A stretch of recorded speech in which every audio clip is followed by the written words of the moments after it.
இன்னைக்கு சுட சுட ஒரு செய்தி எடுத்துன்னு வந்துக்கிறேன். என்ன செய்தின்னா, இந்தியா இந்தியாவோட லார்ஜ் ஈக்விட்டி ஃபண்ட்ஸ்லாம் வந்து ஐடி செக்டார்ல காசு போடுறதா சொல்லியிருக்கிறாங்க. ஸோ அதாவது காசு போட்டுங்கிறாங்க.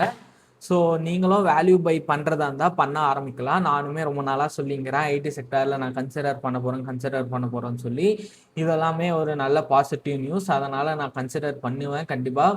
ஸோ அது தவிர்த்து பார்த்தீங்கன்னு வச்சுக்கிங்களேன், இன்னைக்கு ஸ்டாக் டு ஃபோக்கஸில் பார்த்தீங்கன்னா உங்களுக்கு வந்து என்னென்ன இருக்குது, கோட்டக் மகேந்திரா வந்து பஜாஜ் ஃபைனான்ஸை வாங்க சொல்லியிருக்கிறாங்க. அது தவிர்த்து ஒரு சில ஸ்டாக்ஸ்லாம் வந்து நியூஸ் ஸ்பெசிஃபிக்காக உங்களுக்கு வரதுக்கான வாய்ப்புகள் இருக்குது. ஃபார் எக்ஸாம்பிள் வந்து TCS, BEL, Vodafone idea, JSW infrastructure and info edge, இந்த ஸ்டாக்ஸ்லாம் வந்து வேரியஸ் ரீசனுக்காக ஸ்டாக் டு ஃபோக்கஸில் அவங்க கன்சிடர் பண்ணுறாங்க.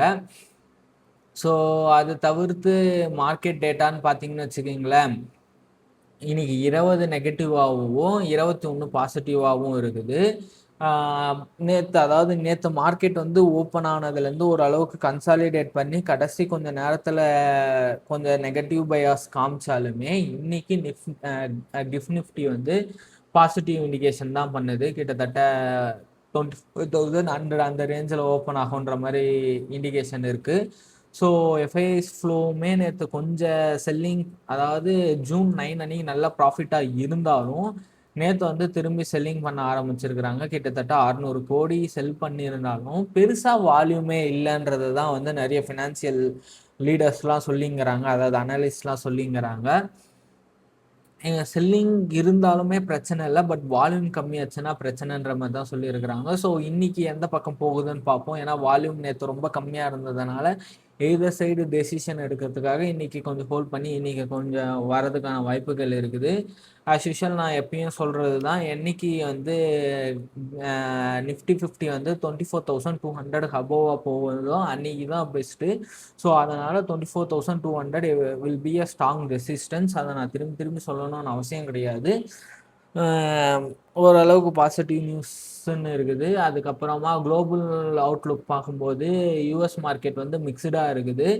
ஜவுடவுன்ஸ் பாசிட்டிவாக இருந்தாலும் எஸ்என்பி 500 அவங்கெல்லாம் வந்து கொஞ்சம் அந்த இதுவாக தான் இருக்குது. நாஸ்டாக்கும் கொஞ்சம் ஃபாலிங்கில் தான் இருக்குது. யூரோப்பியன் மார்க்கெட் வந்து கொஞ்சம் க்ளோசிங் வந்து ஸ்லைட்லி அபவ் த ஆவரேஜ், அதாவது அந்த ரேஞ்சில் இருக்குது. ஏஷியன் மார்க்கெட்டும் கொஞ்சம் மிக்சடாக தான் இருக்குது. கமாடிட்டிஸ் நான் நேற்றே சொல்லியிருப்பேன், crude oil price ரொம்ப கம்மியாக இருக்குது.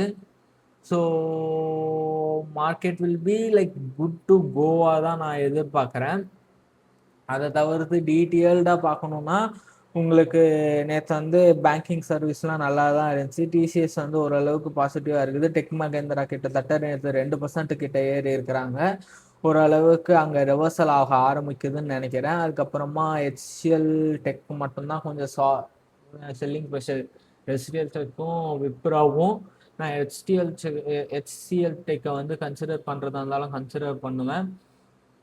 ஸோ மெட்டல் ஸ்டாக்ஸ் வந்து ரொம்ப நல்ல ரேலி கொடுத்துட்டு இப்போ செல்லிங் ப்ரெஷர் ஆகுது. வேதாந்தா அவங்க வந்து டிமெர்ஜர் அந்த இதுவும்னால கொஞ்சம் எல்லாமே வேல்யூ பையிங்காக இருக்கும்னு சொல்லி வாங்கிங்கிறாங்க.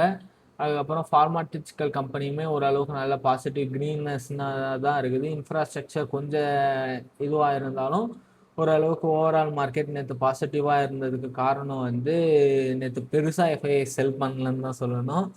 ஸோ அதாங்க யூஎஸ் மார்க்கெட் பிரகாரம் பார்க்கும்போது என்விடியா வந்து செல்லிங் ப்ரெஷரை ஃபில் பண்ணாலும் மிச்ச சிப்ஸ் ரிலேட்டடான ஏஎம்டி, இன்டெல் இவங்கெல்லாம் ஓரளவுக்கு, மைக்ரோசாஃப்ட் இவங்கெல்லாம் ஏ ரிலேட்டடான பெரிய தலைகள், அதாவது என்விடியா, மைக்ரோசாஃப்ட்டு, அதுக்கப்புறமா ஆரக்கிள், கூகுள், மெட்டா இவங்கெல்லாம் வந்து செல்லிங் ப்ரெஷரை ஃபில் பண்ணியிருக்கிறாங்க. ஆனால் சின்ன சின்ன தலைகளான என்விடியா, இன்டெல்லாம் வந்து பாசிட்டிவாக தான் ஃபில் பண்ணியிருக்கிறாங்க. ஸோ மார்க்கெட் எந்த பக்கம் போகுதுன்னு சொல்லி வெயிட் பண்ணி தான் பார்க்கணும். இப்போ பார்த்தீங்கன்னா நாஸ்டாக் வந்து 2%, 1.3% விழுந்திருக்குது. ஜவுடவுன்ஸ் மட்டும்தான் பாசிட்டிவ். மிச்சம் எஸ்என்பி 500 இதெல்லாமும் கொஞ்சம் நெகட்டிவ்ல தான் இருக்குது. இதெல்லாம் தான் முக்கியமான இண்டெக்ஸஸ். இது மிச்சம் எல்லாமே ஓரளவுக்கு விக்ஸ் வந்து, அதாவது 10 ஹீல்டு வந்து அதிகமாக இருக்குது. விக்ஸ் கிட்டத்தட்ட 3%க்கு மேலே ஹையர் ஆகிருக்குது. ஸோ இப்படிலாம் ஒரு சில மிக்ஸ்டு நியூஸாக தான் இருக்குது. ஸோ வெயிட் பண்ணி பார்ப்போம் இன்னைக்கு மார்க்கெட் எந்த சைடு மூவ் ஆகுதுன்னு சொல்லி. ஸோ தேங்க்யூ ஃபார் வாட்சிங். Have a nice day and have a nice trade.